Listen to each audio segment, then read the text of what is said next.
Sir మీరు ఇన్ని poisons cases చూసారు కదా sir, so I want to ask you, ఒకవేళ ఇంట్లో ఎవరైనా పాయిజన్ సస్పెక్టింగ్ లాంటివి ఏమైనా జరిగింది అనుకోండి సార్, ఓకే, ఏం చేయాలి? వెంటనే రియాక్షన్ ఏమి ఉండాలి?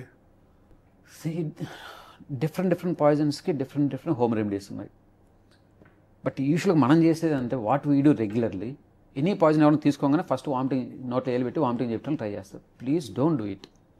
Don't do forceful vomiting.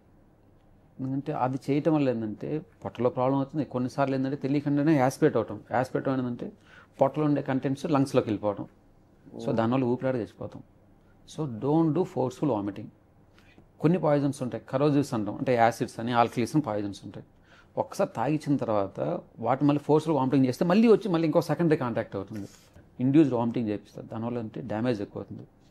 Burned bread ఉంటుంది కదా, బ్రెడ్ని బాగా మార్చేసినాం అనుకోండి, చార్కోల్ లాగా అయిపోతుంది, అంటే బొగ్గులాగా అయిపోతుంది.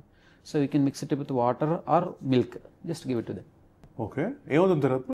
యాక్చువల్ హాస్పిటల్కి వచ్చినప్పుడు ట్రీట్మెంట్ అయితే మేము చార్కోల్ ఇస్తాం, అంటే బొగ్గు పొడి అంటాం కదా, ఎవరైనా పురుగుల మందు దాగి వచ్చినప్పుడు కానీ కొన్నిటికి పురుగుల మందు ఇది ఇస్తాం, చార్కోల్ ఉంటుంది, యాక్టివేటెడ్ చార్కోల్ అంటే మల్టీ డోస్ యాక్టివేట్ చార్కోల్. తెలుగులో చెప్పాలంటే బొగ్గు పొడి పొట్టలోకి ఇచ్చినప్పుడు దాంట్లో విషం ఉండేదంతా కూడా అబ్జర్వ్ చేసుకుంటుంది దాంట్లోకి, ఆ చార్కోల్లోకి. మళ్ళీ మేము క్లీన్ చేస్తాం.